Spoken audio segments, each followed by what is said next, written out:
Undercover agents die by a random shot. We all die in the end, so the fans be swung. I was all about my ends, fuck friends and foes. Me, a poor leader, never lead a block without my heater. Got me a dog and named him my bitch nigga eater. What could they do to me, a little brat? Shit, the niggas that shot me is... The strong who survive.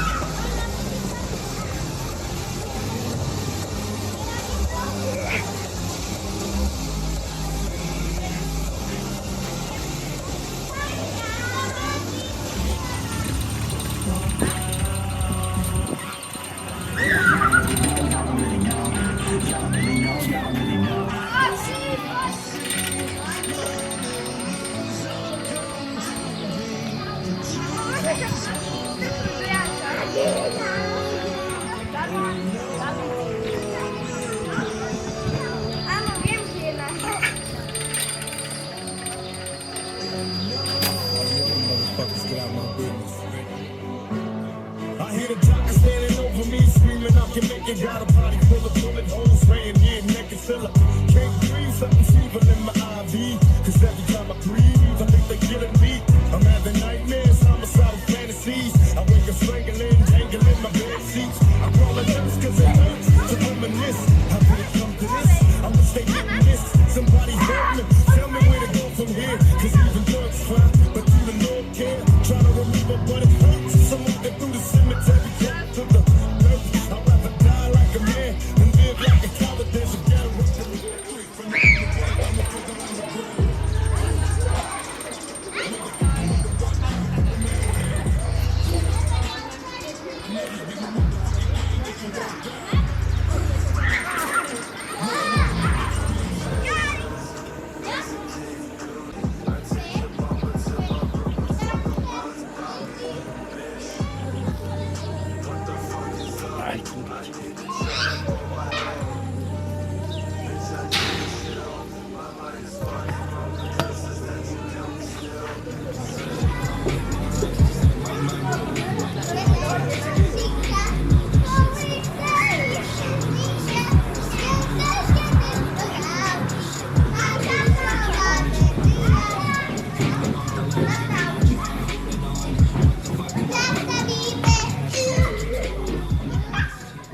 Alright, so I'm not going to complain this time, but still the training was certainly not ideal. I didn't want to push anything that hard. I wanted to see how I would perform outside at like the usual place where I used to train, or where I always trained when it was properly warm outside and it wasn't cold. And today was actually wonderful. I believe it was 20 degrees, and so that was wonderful. But I had left wrist pain, so I didn't want to push hard. The first freestyle combo which I did was actually pretty amazing, and it's almost always like that. For instance, whenever I move to a different location after a longer while, or I didn't train freestyle for a while, normal people would almost certainly think that my skills would get worse for not training. But actually, in my case, in terms of freestyle at least, it's kind of like my mind is capable of getting into flow and not caring that much about like the fear and the possibility of maybe getting injured or the possibility of failing. That's the reason why I can almost always, whenever some time passes or I train at a different location, I can actually go really hard. But after I performed my first combo, it all went downhill, and so in the rest of the training I am proud of doing the straight bar handstand on the high bar, but it was much easier because the bar was much thicker compared to the one which is in the gym where I train, and so that was the reason why it was much easier, and I could almost even jump on the bar. And just a quick thought which I wanted to share with you is that when life makes you go through hell for longer periods of time, you eventually start to wonder about your own existence, for the reason why you even exist and stuff like that. But what if you can't or aren't able to come up with at least some kind of answer for days, for weeks, for months? And you know where I'm going with this, so I'm not going to continue. And it's definitely not easy. But the lesson which I wanted to share with you is pretty quick and simple.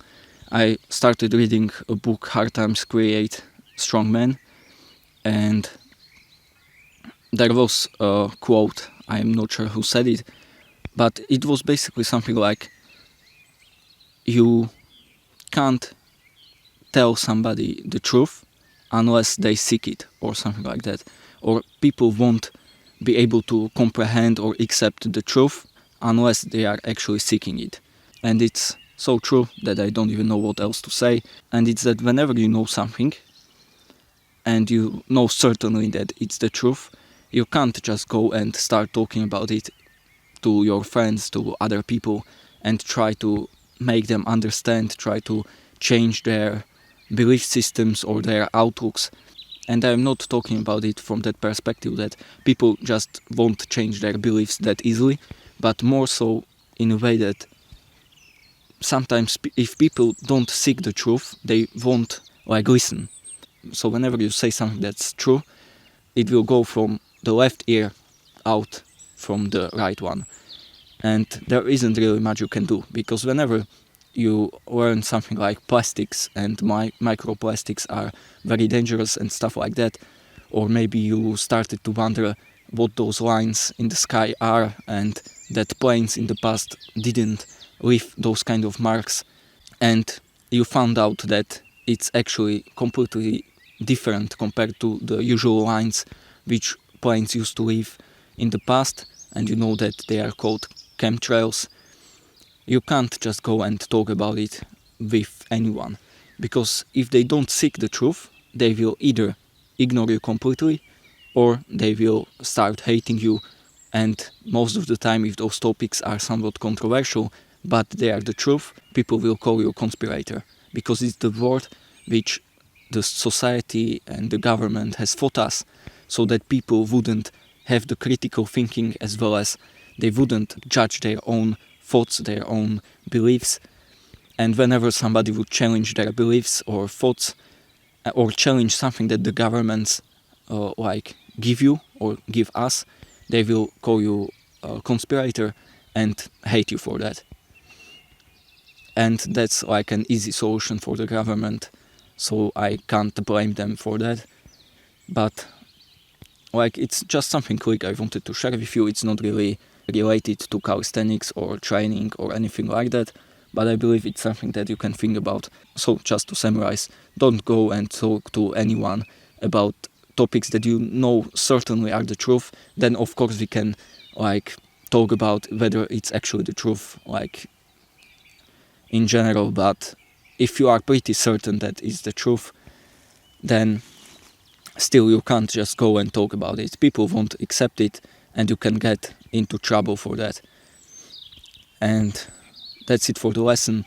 I came here into this wonderful location because I wanted to clear out my head, since, well, I said I wouldn't make excuses anymore, so I'm not going to talk about it.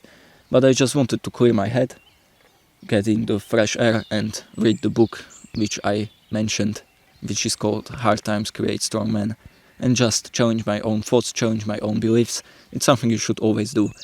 Like, if you have a belief which for some reason you always defend, and whenever there is someone who challenges that thought or belief, you get super defensive, sometimes even aggressive, then even more so, like, think critically whether that thought is actually the truth, or not even really like that, but at least listen to other people and take their thoughts or ideas which they mention into consideration.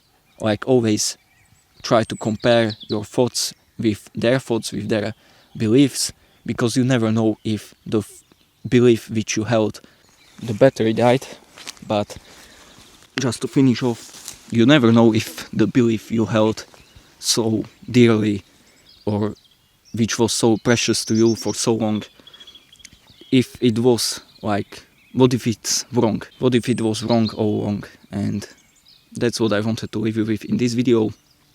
And I hope the training, or what I'm talking about in this section, was valuable or at least inspiring. And if you are interested or you liked what I was talking about, you can check the first link in the description. It's my one and only product, which you can definitely check out, because it's visualization and it's something that has changed my life. But for some reason I stopped using it because I have limiting beliefs, and that's actually what I cover in the course, which is linked in the description. As I mentioned, you can check it out. And so I will have to get back into that course and watch it myself and implement what I said there, because it's actually life-changing. And afterwards you can watch this video next.